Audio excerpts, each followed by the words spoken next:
Welcome to the Film School for Marketers podcast. My name is Mariah. I have my little pup Milo here. So if you hear some barks in the background, I'm apologizing ahead of time. And you know Zach Basner, co-host, and we have a special guest today, Alex Winter. Woo! What's up, everybody? So to have you. Thank you guys so much for having me. I'm really pumped to be here. This is awesome. Long time coming, but we're finally here. Yeah, dude. Yeah. Let's talk about video. We are so stoked to have you, Alex. Alex is one of my favorite people at Impact, one of the most talented guys I've ever met. Alex, let our viewers and our listeners know a little bit about your background. Sure. I'll give you the short story. So I have always been passionate about filmmaking and all things creative, especially storytelling. So naturally, I decided to make the move to film school, and that's where my journey really started. So I went to Savannah College of Art and Design, where I mastered my craft. I had some really incredible professors that helped me hone my skills. And once I got out of school, I moved out to Tinseltown and I tried to do the Hollywood thing. I shot a couple independent feature films. They were B-level films, but it was an amazing experience for me. I was really behind the camera most of the time. So my specialty is cinematography and a little bit of directing too. So that's where I really started. But I'm an East Coast guy. I'm from Boston, and I really missed the East Coast vibe. And as much as I like LA, I had to come back to my roots. So I came back home for a little bit, and going from college to being on your own out in LA to moving back in with your parents was a little shell shock for me. So I had to get out as fast as I could. So I moved back down to Savannah and got into the music video scene. And I shot music videos professionally with Sony BMG Music. And I got to do some really cool music videos with some really big artists. Who'd you work with? Yeah, so I got to work with Lil Wayne, with Birdman. We brought Travis Porter to market before Travis Porter was Travis Porter, Soulja Boy, Killer Mike, Purple Ribbon All-Stars. It was, the list goes on, and it was just a very surreal and awesome experience for me, man. But I was young, I was 22, fresh out of college, and wasn't the best at the freelance game because you'd make a lot of money real quick, and then it was feast or famine, and then I didn't have any work or anything to do. So I wanted something more steady, and I wanted to get into more of a storytelling piece rather than just shooting, people in the club partying all the time, which is cool in its own right. But I wanted to really communicate some compelling stories and help companies, and that was really what brought me to the marketing world. And in 2008, I ended up starting my own agency with two of my friends. It was really a production company.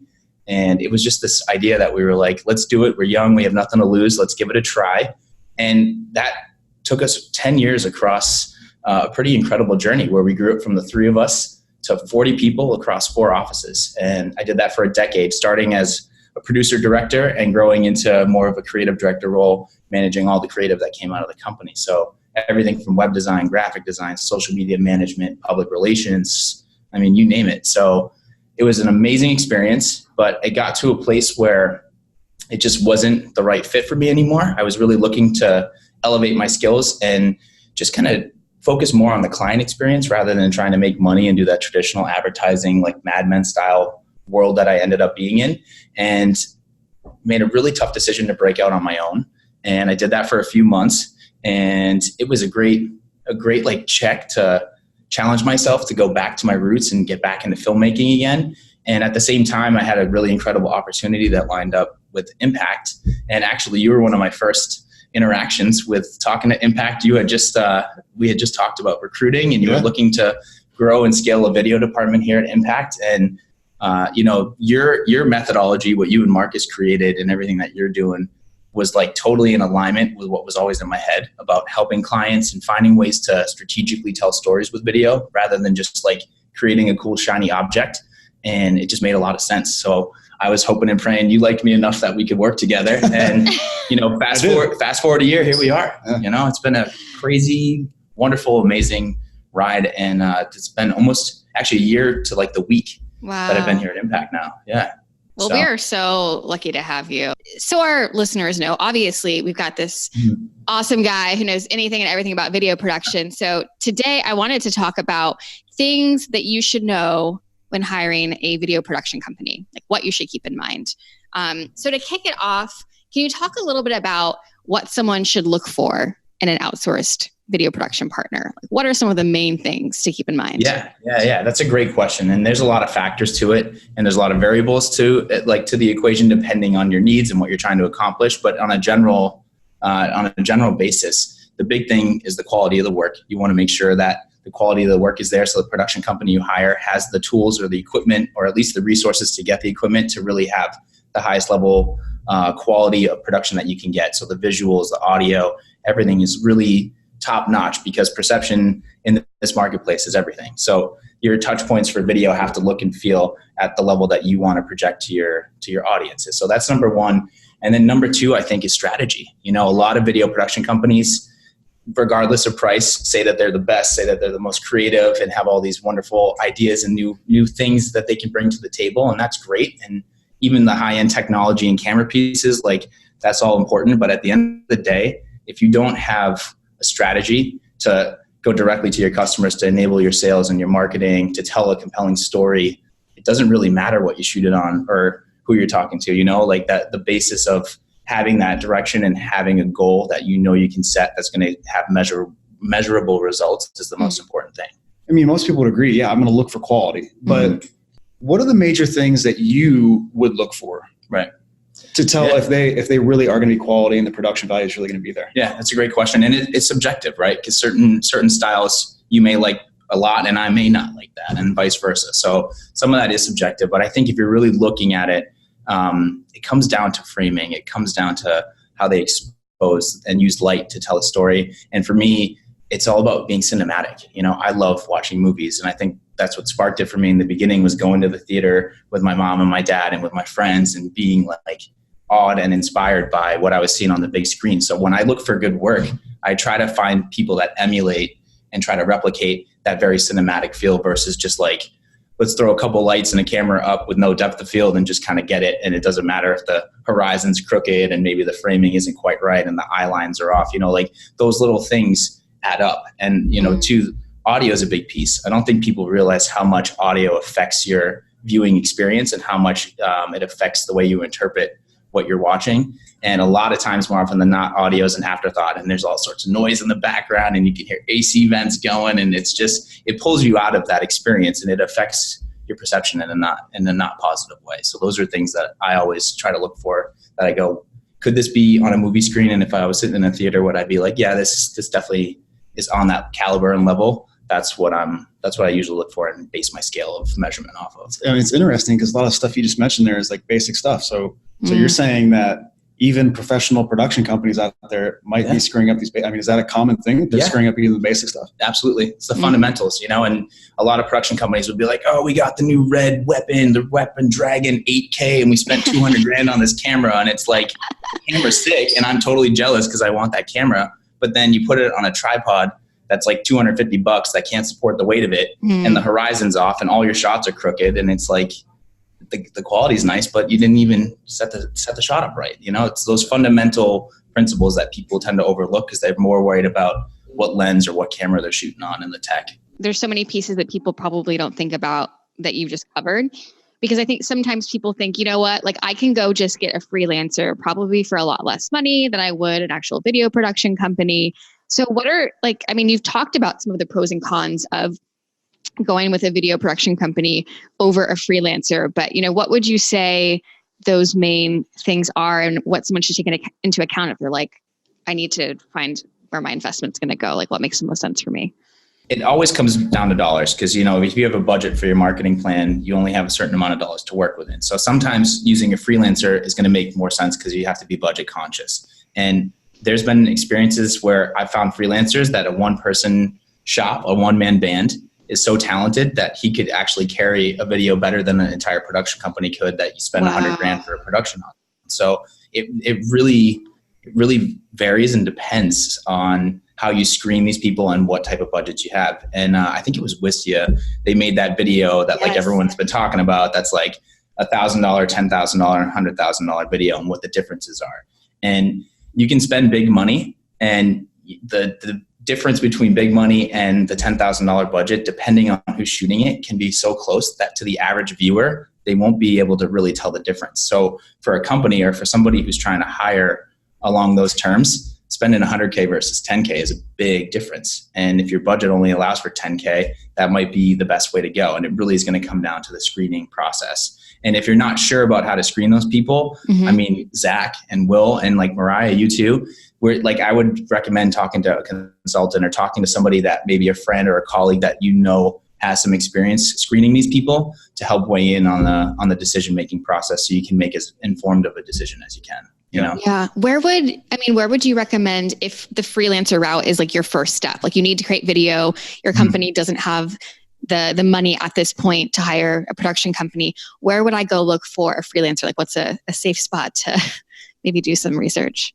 Yeah. Well, so this is silly, but I have a lot of luck on Craigslist, believe it or not. Really? I've met some of my best colleagues that I work with, I've met on Craigslist. But there's also a lot of different communities that you can go onto online. There's a lot of different forums and places that you can go, especially here on the East Coast. And I know there's a hub out in LA as well. And Austin's starting to get a pretty good hub in Texas. And then obviously if you go up into Canada and in Vancouver and in Toronto, there's some pretty big scenes there too, where you can get plugged in and find a network of people, and put out casting calls similar to how you would for talent. You can do the same thing for crew and for different crew members and needs that you may have. It may not just be a videographer. You might need an audio technician or an audio specialist or whatever the case may be. So there's a site that I love that's really big here in the Manhattan, New York area called Staff Me Up. And it's specifically for directors, producers, and cinematographers and like editors. And it's very, very niche, very specific, but that's like that online community and forum of like people who are plugged in and have their ear to the street and are like, yo, Spielberg's coming in to do some crazy production in Manhattan next month. And we need like 3 key grips and a couple of, electricians and a camera operator or something like that. And then everyone battles to try and get on the A-list, but it's fun. And it's for the most part, it's a community of peers that are all pushing each other to be better. So that's definitely a good resource. And that's usually how I source talent. And also I've been doing this for a long time. So over the years, I've developed a lot of relationships that, just great people that I've met that are talented. And it's kind of like trial by fire, because sometimes the people I meet are really good. And those are the people that I'm still working with to this day. And other times you get on a set and it doesn't quite work out, and you have a bad experience or you have something that doesn't quite go the way it's planned. And you have to make that tough decision to be like, we did it and it didn't work and we're not going to keep working together going forward. So there's a little bit of that too. Yeah. So we have an activity that we give to people who are insourcing their productions, right? So if they're hiring an in-house videographer, we'll give them this activity, like make us this video. You made one of these, I think, for Impact when you did with Pod. Yeah, I did. So like make this video and, show us why you want to work at Impact, or show us why you're passionate about video. And it gives us a taste of what they're capable of. You can do the same activity with a freelancer. I mean, if you're finding freelancers you're not sure, are they going to be good or not? I don't want to hire them for a job yet. I just want to see what they can do. I think that assignment is as equally as good for a freelancer as it is if you're hiring somebody. Yeah, absolutely. It's almost like an audition tape, right? And it's almost better to do that. And I would recommend that too, because, a demo reel, that's your showpiece. So that could span like 30 different shoots that you've done, and then you're picking out the best. You can never tell if they actually, if that's their stuff. Right. Because some people will put stuff in their portfolio that's not, like they didn't shoot it or light it or anything. Right, but they worked on the project somehow. They edited something in the background and that's in their show. Right. Oh yeah, that happens quite often. That's sketchy. So sometimes it's just like a job resume too, where people will inflate it. More often than not, things are fabricated a little bit so that you look the best that you can, right? Not saying it's right or wrong, but I think the best way to judge character and to judge who you want to hire is to do an activity, because it forces them to work within the confines of what you're creating, and it puts them on the spot where you really can see from a vulnerable standpoint how they operate, what they do, their personality, their creative style, all that stuff. And shows if they care or not. Right. If they're willing to do it, they want the gig. So true. Yeah, so true. And if they don't do it or they half-ass it, then you know that they're not invested in it and really want to be a part of the project. So let's set up a scenario. An organization has found a video production company. They're ready to shoot. They have the date set up. How should they best prepare so that the day of the shoot, everything is organized and they're in a good place? Like, how do they make sure they make the most out of the time that they have with the production company? Really, the way we do it here at Impact and the way I've always done it is the production company should really be coaching them and helping them along through that process. So if you're working with a production company and they just give you a ton of work to do and expect all this stuff to be ready. And when they show up on set, they're probably not coaching you enough, and they're not giving you the tools you need to really set you up for success. So that's probably a red flag right there that you should be aware of. Here we do a lot of hand holding, not because of any other reason than we want the most successful outcomes that we can have. So part of that process is educating and getting them to understand the process and how we do it and why we do it that way, so that they're invested in it. You want them to self-discover and understand the importance of this stuff, so that they're invested in it. When you go to shoot, they know what they're getting into, they know what they need to have ready. And then that way too, when they're on set and when you're shooting it, they're not like halfway through the shoot going like, I don't know if I like the creative direction on this, and we should just change the whole script like on the spot, which has happened and can be disastrous. So it's really important to educate them and set them up for success so that they are on the same page. And then the tools you give them, like I do scheduling breakdowns, we do budget breakdowns, and then I project manage. So we do almost a full month leading up to a shoot where we meet at least once a week, and we're talking about all the things we need to do to get ready. Is the script outline there? Do we need to have a voiceover ready? What type of music do we want to have in the background for the edit? We're always thinking all the way down the line to what the final product needs to be, and then working backwards and reverse engineering all the pieces that we need to have ready on set, whether it's props, locations, equipment, gear, whatever the case may be. So yeah, I would definitely say if you're getting onto a set and you don't know what you should be bringing and the production company is just showing up, that's a big no-no. So we have an anticipated outcome of a day that we'll go shoot with the client. Mm-hmm. So we know, in our case, we're out there to shoot 80% video, a customer journey, and 4 bio videos, whatever like that.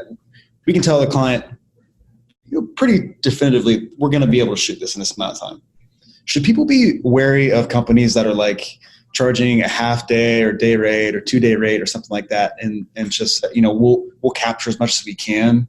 Because I do hear about that, and a lot of clients sometimes expect something like this. Mm-hmm. Can you just come out, charge us the day rate, and we'll just shoot as much as we can? Should people be wary of companies that offer that and legitimize something like that? Yeah, I think so. And I think part of why I love your strategy that you created in the Selling 7, it puts things into perspective, and it puts confines on like, okay, we're going to do an 80% and it claims you make, and a couple landing page videos, and then your team is going to need some bio videos on your About Us page. So like very quickly in my back pocket in my toolkit, I can pull all these resources out and go like, here are the script outlines that we need, and here's what I know we can accomplish in a day. And it helps me map out the day accordingly, so I know what scripts we need to do, the direction we need to take, and how much time it's going to take to film those things, the people we need. It really helps maximize the day. And for me, if we're going to come out and shoot for a day, it's not cheap. So if we're going to go, I want to be able to land on my feet, hit the ground running, and capture as much as we possibly can so that you get the most bang for your buck. Yeah. So yeah, there's been situations where clients don't fully know, they just want you to come out and shoot, and we certainly can do that, but I try to steer away from that, and I wouldn't highly recommend doing something like that unless the client really has deep enough pockets that they don't care and they want to just like let the creativity flow on set, which in certain cases that is the case, and it ends up working out well that way too. But really from a strategy perspective, and for most of the work that we do with our clients, especially in this SMB market that we're in, having the Selling 7, having those videos and having those confines allows us to really set up our day and be like, listen, we're going to come out for a day, you're going to get 10 to 12 videos, and all these videos are going to be able to land on your site and be used on social media and repurposed for all this wonderful content that's just going to help enable your sales and marketing. Mic drop, man.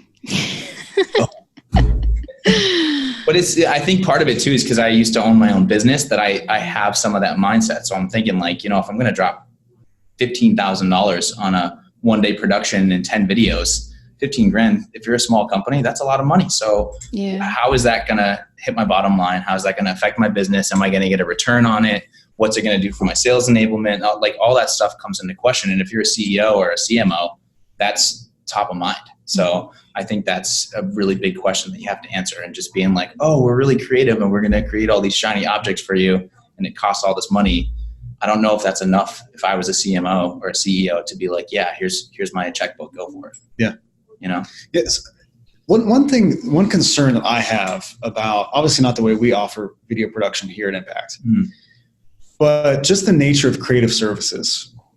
There are a lot of vendors out there, freelancers or whomever, that they're just interested in getting paid and creating something that's stunningly visual, right? And therefore, they'd be willing to take your $15,000, and really it doesn't affect them if you make $60,000 ROI on that. Right. You know what I mean? They're just in their minds, hey, my job is just to do what they told me to do and make it look really good. I think it's a common thing, and it's sort of like an older mentality of filmmaking that has shifted because of technology, and technology has brought a lot of new people into the mix, because there was a time, when I went to film school, I was still shooting on film, and cameras, the average camera was $100,000 to $200,000, and then you needed to get film, and it was pay to play. Now you can get a really sick camera setup for a couple of grand and shoot some really stellar visuals for not a lot of money. So it's twofold. It's almost like two-sided, because it's opened up this market for all these like entry-level filmmakers to really have tools to do some incredible stuff. But on the other side of it, it's also brought the market share down. So what used to cost $100,000, like when I was shooting music videos, a $200,000 budget was like a small budget for a music video.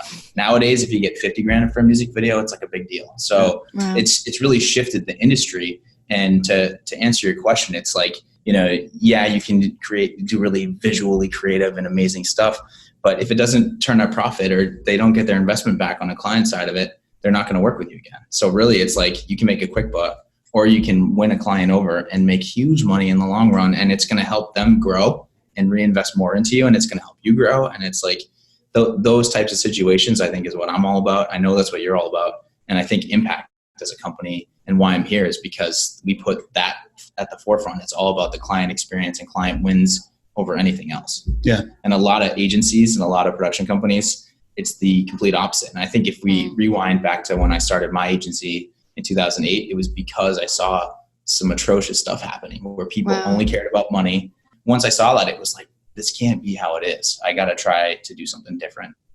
Yeah. So. Well, good that you gave some red flags to look out for, because that's the last thing that anyone wants to do. Because, think about it too. If you're a marketing person and you finally get the sign off from your higher ups to make this happen, and you come across some of these really bad things, good luck ever trying to get that to happen again. In terms of day of production, so we talked about how these video production companies should be giving you a heads up of what to expect.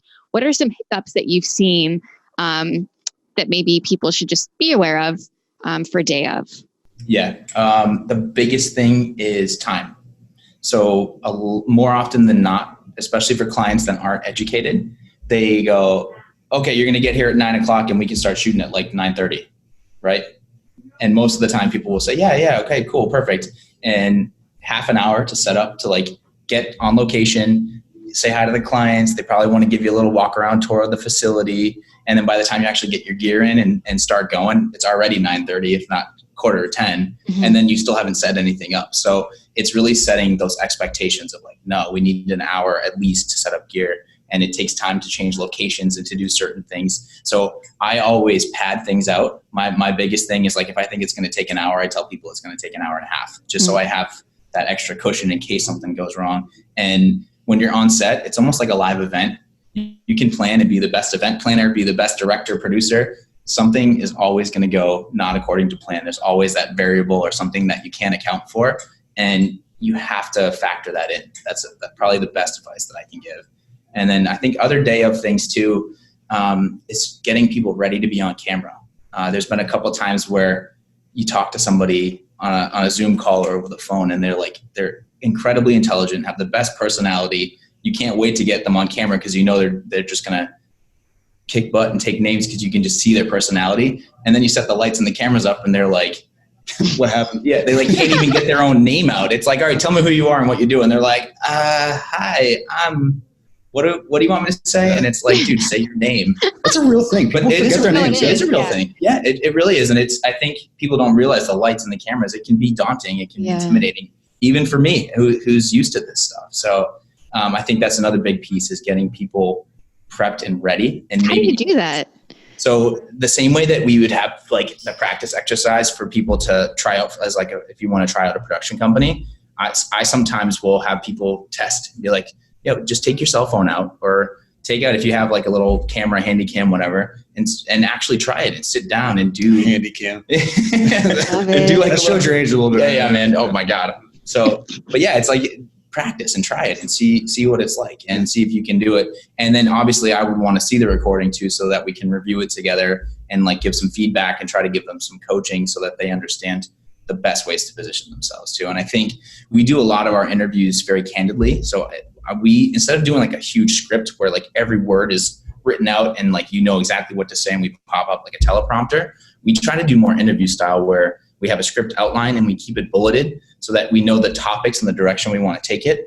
But then we conduct the interviews very casually, almost like how we're talking now, where we sit people down. Sometimes I don't even tell them that we're recording, and we just have a conversation. And that's when you get the most genuine and like candid responses that don't seem scripted. Because sometimes when people have a script, they like get in their head and they have to say it a certain way, and then they don't, and they get hung up on how they're saying it and the inflection, and it can turn into a train wreck pretty quickly. So this is how you do things now. Is this how you always did them, or was there ever a point in your career which you would use word for word scripts? Yeah, so this is what I do now, and I find it to be the most effective, and it's definitely been trial and error. I'm curious, what convinced you that you should maybe try another way, and then when did you learn that it was more effective? Well, so the teleprompter thing is great, yeah, but that also takes practice too. So if you've never read off a teleprompter before, I wouldn't recommend heavily relying on, the teleprompter is going to save me for this interview, because if you haven't practiced with it, you don't know the timing and the pacing, it can actually screw you up more than it can help you. So if they can't do the teleprompter, then it goes back to script memorization. And some people are better at that than others. And again, like more often than not, people would get hung up on like, oh, what's my line and what am I supposed to say? And then you end up having a script supervisor or somebody that's just like feeding lines to people, and you lose the emotion, you lose that genuine connection, because you can tell someone's just trying to like muster up and remember the scripted pieces that they're saying, and it just feels cold. It just, I don't know, the outcomes and the storytelling piece when the edit came out wasn't as genuine. The audience didn't connect as much. It just didn't have the same feel. And I quickly realized that doing the interview piece is what made a big difference. And so that light bulb moment for me was 2009, 2010. I was working with a production company that I got hired as a freelancer to work with, and they were doing interviews. And this guy, his name was John. He was a seasoned veteran, 30 years producer. He worked up in Boston for like WBZ. And I got to do like a documentary about the economic crisis in 2008. And we interviewed some seriously big people like Bill Clinton. Wow. What's his name? Mr. Bloomberg, who used to be the mayor of New York City. Like we interviewed some huge people, and I was like nervous just being in the room. Like Bill Clinton walked in, and it was just like, I've never really been starstruck because I've worked with, and it was like, I was like trying to put a mic on. I'm like, I don't know what to do. So, and he was so calm and cool and collected, and they sat in chairs like this, and he just started talking to them. And I didn't even realize that I'm on the crew, and I didn't even realize that we were actually going, because it was so seamless and so easy. And I think that was the light bulb moment where I was like, wow, he's getting this really conversational interview, and the answers are like, it's almost like you're sitting having coffee with this person instead of like the lights and the camera in their face. And once I saw that, I was like, this is how it's done. This is how it should be done. And that's how I've been doing it ever since. Yeah. I think there's no substitute for a good interviewer, great producer, like somebody who can just get somebody to be themselves. That's always the goal. It's just people are themselves, and that'll pull the content out that you need. And and I think having people feel comfortable on set, which is really an uncomfortable situation, is that skill set. Like that's a talent that not everyone has, and it's like you have to master that. And if you're good at that and getting people to feel comfortable, you're going to get the best outcomes. Maybe not the best comparison, but it actually made me just think about how, for wedding photography, it's kind of the same thing. Like I remember when I was like figuring out who I was going to have, I don't know, you want a photographer who makes you, like you said, feel comfortable, someone behind the video, because if you don't, like that makes it probably even worse of having you on camera, because you just don't feel comfortable in your own skin, and they make you feel totally. Well, and especially for photography too, like if you're not a model or if you haven't done a lot of photography, being in front of the camera, it's kind of awkward. It's like, other than like the smile and cheese for your Facebook photos or your Instagram like story or whatever, like when you have to do poses and you're in your wedding dress and stuff, you need some direction, and it feels awkward. So it's really important to be comfortable and have a relationship with whoever's shooting it, so that you don't feel on edge and not yourself. That's really important. Yeah, that's a good point. Long term, does it make sense for somebody to continually outsource their video to a video production company, or does it make sense for somebody in-house to own that and be the expert? Yeah. So as much as I love production and I love being that outsourced production person, and I get to, interact with all these different industries and clients, and I get to see all these new perspectives, I think for most companies, the best bet and the best way to do this for your pocketbook and also from a brand perspective is to bring somebody in-house. What better way to get somebody to understand your brand than to have someone who's on your staff that's immersed in it, that's living it every day, that gets to be a part of that every day to help tell and convey that brand story. And then on top of it too, from a money perspective, I love going out and shooting, but we're not cheap, and you get great results and you're going to get amazing video content out of it that you may not get right away from someone you hire internally that may need a little coaching, but it's an investment like anything else. And I think over time, if you had my team come out 4 times a year, so one time a quarter, it's probably the equivalent of someone's salary to train them and be on your team and on your staff and really understand and know your brand. So if I was a CEO or a CMO, that would definitely be the answer or the direction that I would take. Yeah. What are the major things? So even when somebody has an internal videographer, and let's say there's just like the perfect case study of insourcing, and they're doing like 2 to 3 videos per week, right? And it's great stuff. What do you still think would be appropriate to outsource? Because, I think there is like a room there for both. Totally. Especially for those who have the budget for it. So in your opinion, what are the major things or pieces or stuff that might pop up that companies should consider outsourcing versus using their internal resources for? Yeah, that's great. So definitely from a content perspective, the 2 to 3 at least pieces of content a week, which is not an easy thing to accomplish. You need a dedicated person for that. So having someone on staff instead of having us come out is going to save you a ton of money, and it makes the most sense. And then I think also that person is going to need coaching and consulting, which is exactly what you do. And we offer that to help them hone and grow their skills and teach them new perspectives and strategy. But then I think also for my team to come out, if you're coaching somebody and they maybe start to get a little complacent or things get a little routine because you're doing your 3 to 4 pieces of content and it just turns into like the machine that's pumping stuff out. It's great to have professionals come out with some higher end gear that this person can be on set with us and they can shadow us and they can see what we do and they can hopefully get inspired and see some new lighting setups or a new camera piece of tech or tool that they want to grab that they don't have or something that is going to help elevate their skills and move them forward. Yeah. And then it's also twofold because they learn a lot. They get to have that unique experience to grow. And then you're also getting really great content out of it too that maybe that person couldn't produce on their own. So the level of production goes way up for some of your more high-end branded pieces if you really want like a claim to be make or a product video that needs to look like top notch that you'd see on TV or something like that. That's where we come in. Yeah. And then we can help coach that on staff person to see those techniques and trips that we're using. Yeah. You're bringing up a really great point too, which is something that, we don't often talk about. I think it's easy to compare, insourcing and outsourcing. Like you got this in-house person versus outsourced person, and you're just comparing the people. Right? It's like we've got a resource, so it's like they can do everything. Yeah. But there's a lot of things that an outsourced company is going to be able to bring into the equation that an in-house videographer can't do, or totally. Or besides equipment, what do you think are some other things that an outsourced company really brings to the table that it's like we don't often talk about or compare? Yeah, that's great. A great question. So some of it is the strategy, right? So like for somebody that's in it day to day, that maybe a lone videographer or maybe a videographer with another content person, and there's 2 people, and you're in a company that everyone else is like not creative and just isn't that stripe, which is okay. You almost feel isolated out on this little island, right? And it can get lonely over there where you don't have other people to collaborate with and spark your creativity. So from that perspective, that's great for us to come in and help you with that. But then also, I would want them to be on all of our calls. So they would shadow with us and they'd be like, okay, I'm watching how he's planning this out and how he project manages this and how he's going to schedule it and the tools he's using to schedule and budget and where he's getting, his music content from and some of the post-production workflow tips and all these things that we use on a daily basis that these people may or may not know about. There's so many moving parts that we want them to see how we do it. And I think another reason why I love Impact and why I'm here is we're so transparent about everything that we do. There's no smoke and mirrors and like, we don't tell people about this or that. And I mean, from you and especially from Marcus, it's that radical candor, just like there's no secret. So I want people to see what we do. And I would love for somebody that came fresh out of college that integrates with a company that you help them coach,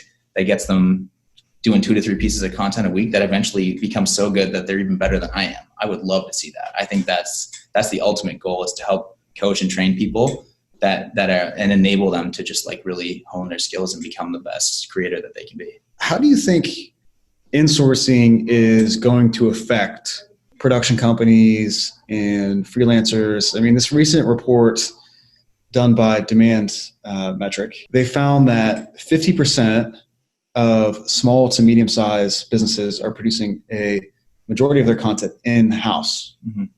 That's a lot. Like, we go back 5 years ago, that wasn't the case. No, definitely not. So how is this going to affect the rest of the video world? Mm-hmm. That more businesses are going to be hiring videographers and using resources, within the four walls? Yeah. I don't fully know the answer. I'm still we're all riding that wave. Yeah. I definitely believe in insourcing. I really think that that's where it should be going, and it makes the most sense to me. I think what you're going to see is a shift of people that are freelancers that are going to start getting scooped up into businesses because they're talented, and also because the freelance thing isn't the easiest thing to do. You really have to be on top of your game. And, for me, when I was freelancing, the struggle wasn't about getting the work and the creative. It was like managing the books and the business side of it, which is not really my strong suit, So I think there's a lot of people out there that are in the same boat.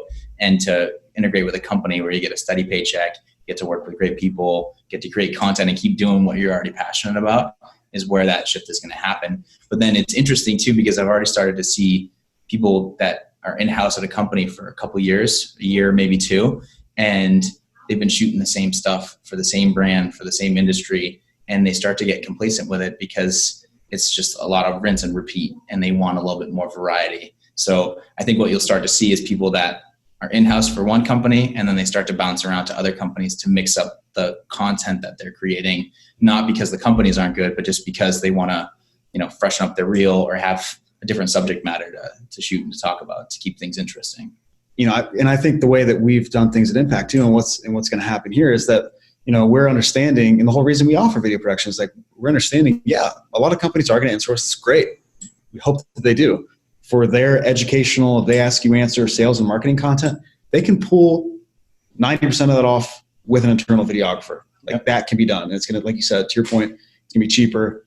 It's going to be quicker because they know the brands. Mm-hmm. But now a company like us is looking at it okay, now there's other ways that we can help with video production. We hire people like you who have a wealth of experience. You bring, a videographer out of college is not going to have the experience that you have. Right. You can do much more complex projects. You can light more, complex things. You can stage and design sets that are more complex and things like that. So we're looking at it as, okay, that's cool. That's great that more companies are doing this regular day-to-day sales and marketing content. Now we need to figure out how to help them with the more complex stuff. Right. And I think that's what these other production companies are going to have to do. I don't think they're going to go out of business. I don't think so either. But I think they're just going to have to step it up and figure out, okay, if that's what they're doing and they're, insourcing a majority of their stuff, what do we have to do to offer them a higher level of production? Right. Well, and production, the bigger production houses, it's a little bit closeted where there's some magic to what they do and they do really great work, but you don't really fully know. There's so many moving parts. You don't really fully know what's happening there. And I think the shift that needs to happen is what is already happening here at Impact in a major way. And in a lot of the clients and companies we interface with, which is they ask you answer. And it's let's bring all this stuff to light. And instead of keeping it closeted, become the thought leaders in the space and talk about what you do and how to educate these SMBs. And then also know that you're going to have enterprise companies that don't want to hire in-house, and you're still going to have your regular work with the big clients that you can really flex and do those creative, fun projects with. Yeah. And then also help these companies that may be smaller grow so that eventually they become an enterprise company and then they can hire you to do the big stuff too. Yeah. Yeah.